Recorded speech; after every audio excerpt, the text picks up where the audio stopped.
Assalamualaikum warahmatullahi wabarakatuh. Selamat malam.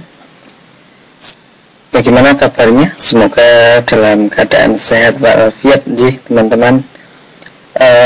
Di sini untuk pertemuan di malam ini kita akan bahas tentang sistem basis data.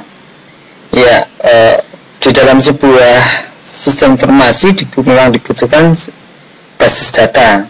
Tujuannya adalah untuk menyimpan data yang ada pada sistem tersebut.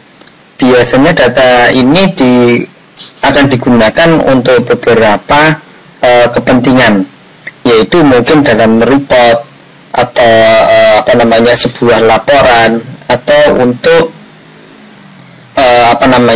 untuk membuat sebuah aturan prosedur, atau bahkan bisa digunakan untuk memproses sesuatu. Biasanya adalah yang diinput data mentah yang nantinya akan disimpan di dalam database, kemudian akan diambil oleh sistem, dibuat sebuah aturan, formula yang diolah, kemudian akan menghasilkan sebuah report atau laporan yang sesuai yang diharapkan oleh para pengguna sistem tersebut.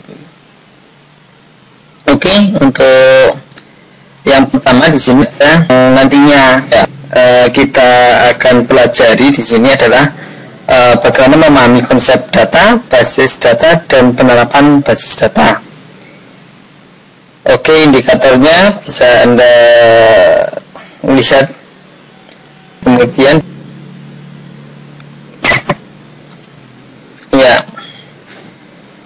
pemrosesan basis data menjadi perangkat andalan dan kehadirannya sangat diperlukan oleh berbagai institusi dan perusahaan.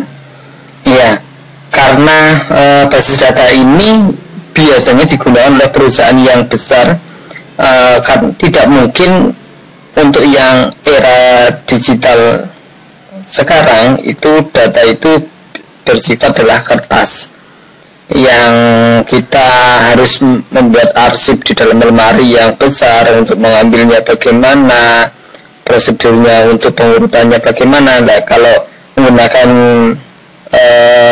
sistem basis data, maka cukup dengan kita menuliskan atau mencari dengan kata kunci tersendiri, maka akan muncul data itu.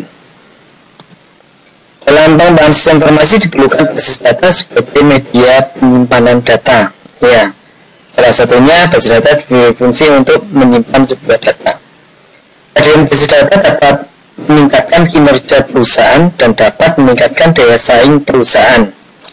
Ya, dengan adanya basis data yang besar, informasi yang banyak, maka kita bisa menganalisa sebuah ya entah itu untuk problem solving atau untuk mengambil sebuah keputusan.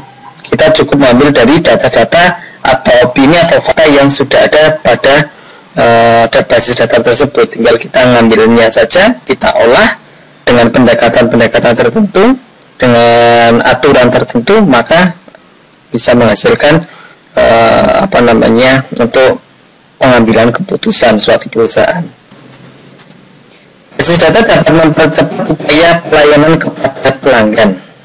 Ya, kita pasti tahu dengan adanya data yang cepat, maka otomatis pelayanan kepada pelanggan itu akan lebih cepat dan lebih efisien juga. Dapat menghasilkan informasi dengan cepat dan tepat, membantu pengambilan keputusan untuk segera memutuskan suatu masalah berdasarkan informasi yang ada, seperti yang sudah saya sampaikan barusan. Ya, contoh aplikasinya adalah transaksi pada perbankan. Tidak mungkin data itu akan diolah oleh masing-masing perbankan, tidak. Tapi data itu akan menjadi terpusat, kemudian kantor-kantor cabang itu akan mengambil data pada server pusat. Tujuannya adalah supaya tidak ada redundansi data atau kesamaan data. Dengan nasabah A, alamatnya A, itu itu tidak akan diinputkan lagi pada kantor cabang yang lain, karena data itu cukup mengambil aja dari data yang pernah diinputkan di bagian mana, yang semua terhubung pada server. Aplikasi pemesanan dan penjadwalan penerbangan, ya, antara beberapa bandara satu dengan bandara yang lain, maskapai satu dengan maskapai lain itu saling berkomunikasi, dan data itu menjadi data yang satu. Artinya jika ada perubahan pada maskapai penerbangan tertentu di bandara tertentu, maka mereka tidak akan memberikan waktu yang sama dengan maskapai yang berbeda pada jalur tertentu itu. Tidak mungkin akan digunakan karena sudah ada yang menggunakan jalur tersebut. Proses registrasi dan pencatatan data mahasiswa pada perguruan tinggi, ya, Anda pasti pada waktu pertama kali masuk menjadi mahasiswa akan dimintai data, kemudian data itu akan diinputkan dalam sistem yang disebut dengan sistem informasi akademik, yang nantinya akan selalu digunakan data tersebut sampai Anda yudisium. Bahkan tidak hanya yudisium, mungkin nanti sampai dengan penelurusan alumni atau tracer alumni yang akan digunakan untuk keperluan bidang yang terkait di dalamnya. Aplikasi untuk memproses penjualan, pembelian, dan pencatatan data barang pada perusahaan dagang. Ya, ini bagi teman-teman yang sekarang bekerja di perusahaan, entah itu sebagai supplier atau bagian gudang atau bagian penjualan secara langsung, itu Anda bisa pasti menemukan data-data yang berada di dalam database yang digunakan secara bersama-sama. Pencatatan data pegawai beserta aktivitasnya masuk operasi penggajian pada suatu perusahaan. Ya, ini juga perlu ada database. Contoh lainnya adalah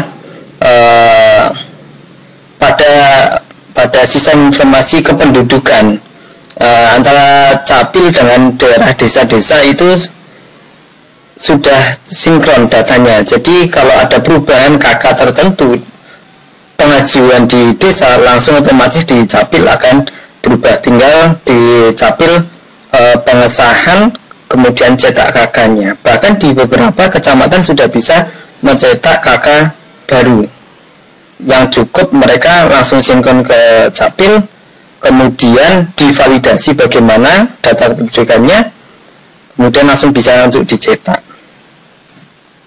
Oke, informasi untuk perusahaan retail.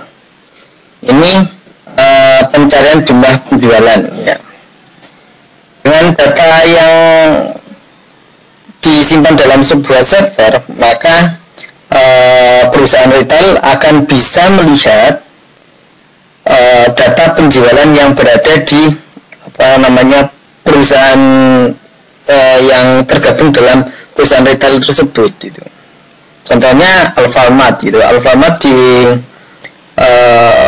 Kebumen pusat dengan Alfamart yang berada di kecamatan, itu mereka datanya bisa dibaca oleh pusat, entah dibaca oleh cabang juga bisa, gitu, atau bagian gudang akan bisa membacanya, karena pada waktu transaksi di Alfamart tertentu mereka akan akan melakukan transaksi menggunakan sistem, dan sistem itu nantinya selang beberapa menit itu akan sinkron ke data pusat. Artinya kalau ada data barang keluar, otomatis akan stok barang di gudang berkurang.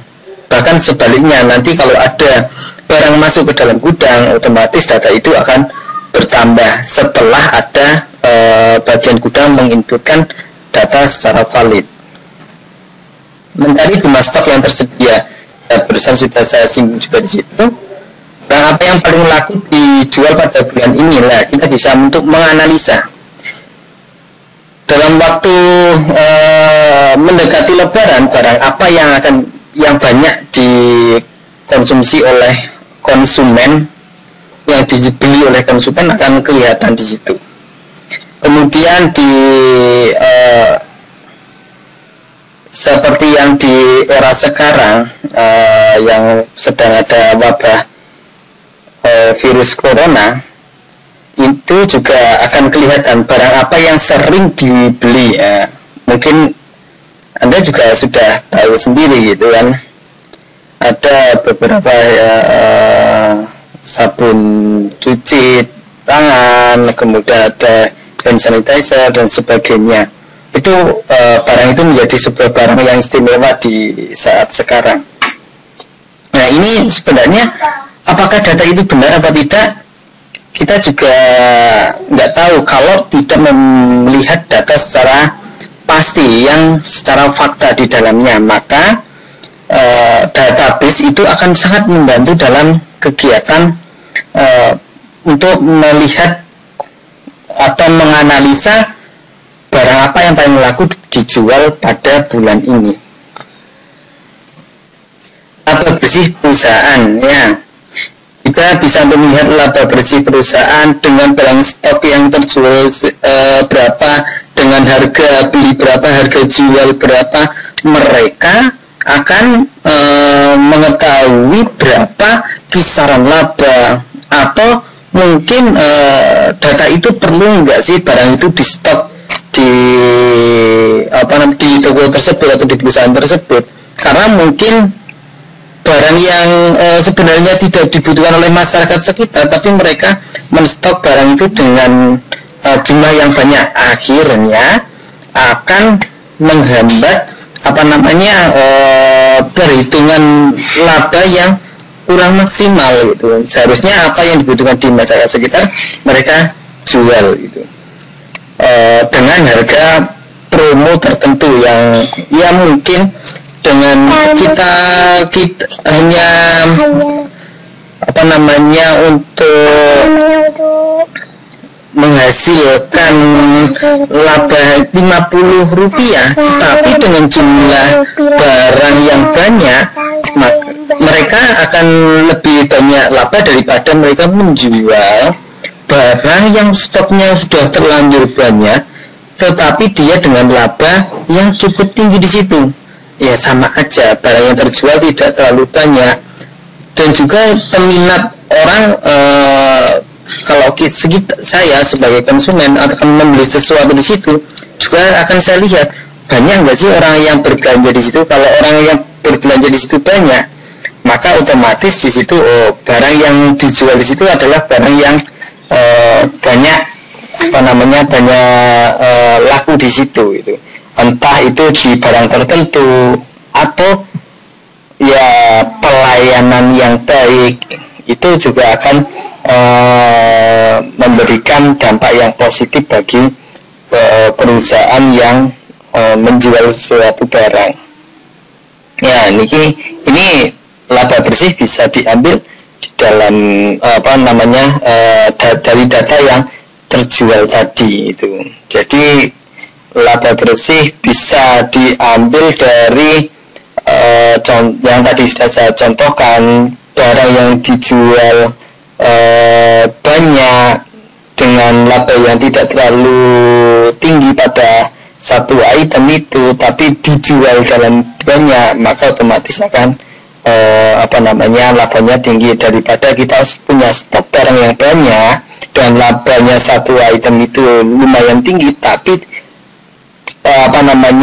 siklus penjualannya tidak terlalu cepat.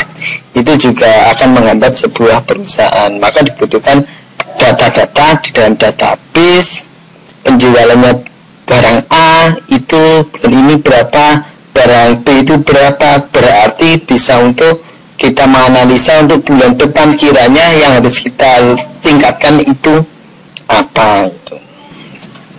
Informasi untuk perpustakaan, bisa nggak sih database untuk informasi perpustakaan?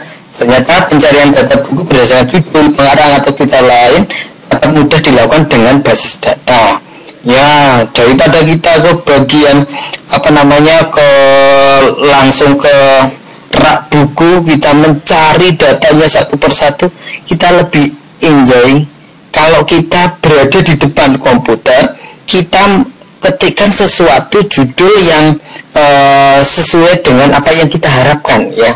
Mungkin hanya keywordnya saja, tidak judulnya lengkap, tapi keywordnya saja, langsung otomatis muncul ada di rak ini, di nomor ini gitu. Tinggal kita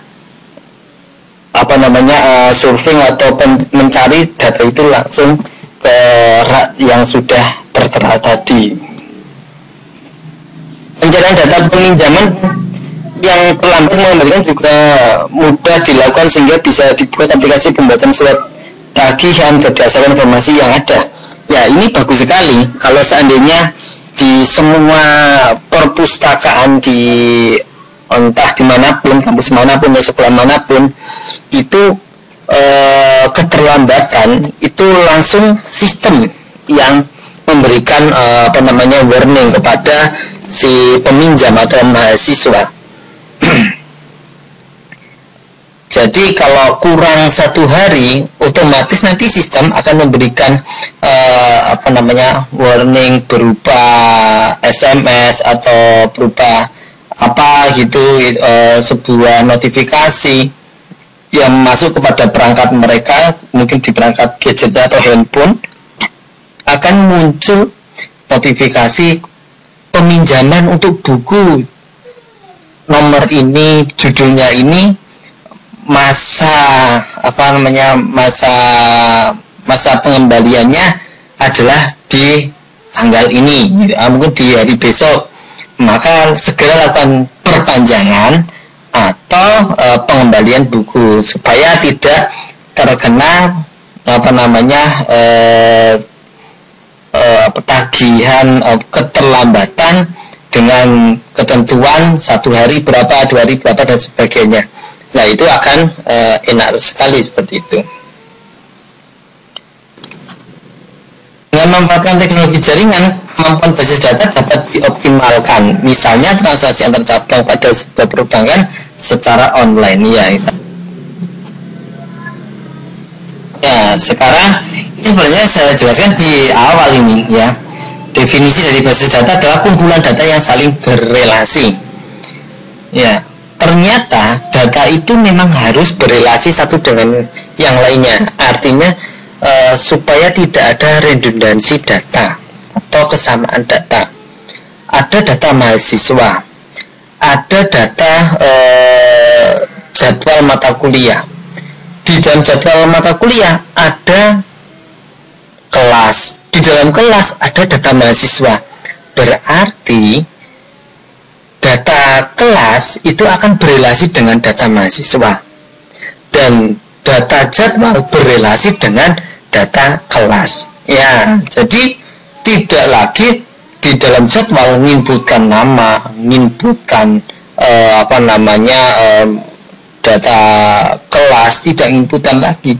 Cukup langsung klik, otomatis akan mencari data yang ada di situ. Klik kelas ini, otomatis langsung muncul nama mahasiswanya ini. Maka itu harus saling berelasi gitu. Data sendiri merupakan fakta mengenai objek, orang, dan lain-lain. Data dinyatakan dengan nilai, bisa berupa angka, karakter, atau simbol. Data itu biasanya adalah data yang berupa fakta. Ya, data mahasiswa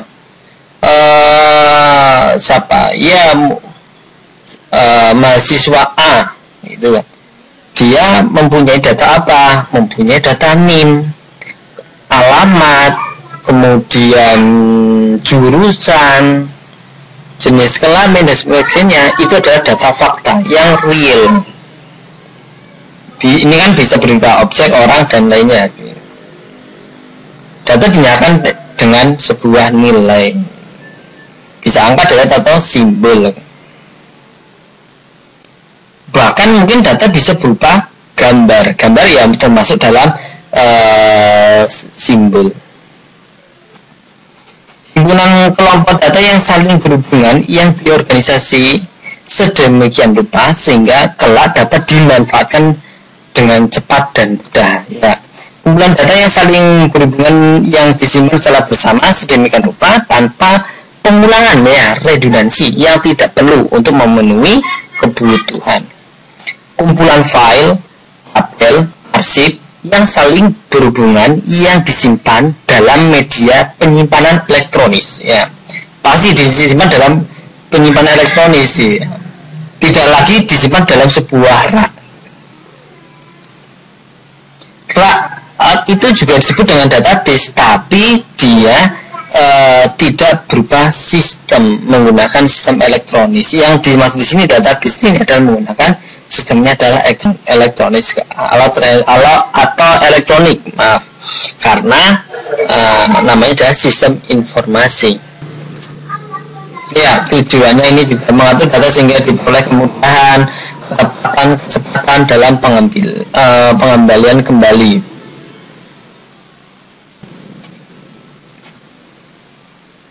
Syarat sebuah database, ya, tidak adanya redundansi dan inkonsistensi data. Tidak ada data ganda, tidak ada data yang tidak konsisten. Artinya kalau sebuah NIM itu berupa angka, ya kita gunakan sebuah angka gitu.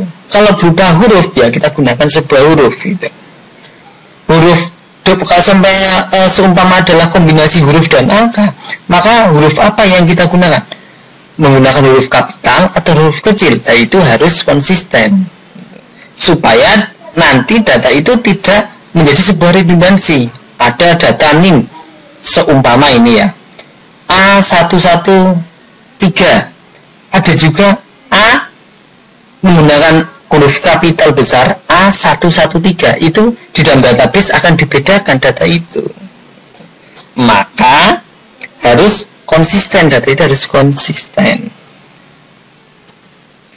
Redundansi terjadi jika suatu informasi disimpan di beberapa tempat. Nah, bisa terjadi redundansi yang seperti yang saya bilang. Data penduduk di desa dengan data penduduk di data penduduk maksudnya data penduduk yang diinputkan di dalam desa itu harus sama dengan data yang berada di capil. Tidak data desa menginputkan nama A, di capil juga menginputkan nama A, padahal satu orang yang sama, itu akan terjadi redundansi. Maka redundansi terjadi jika suatu informasi disimpan di beberapa tempat, diinputkan di beberapa tempat. Itu yang akan menjadi sebuah redundansi.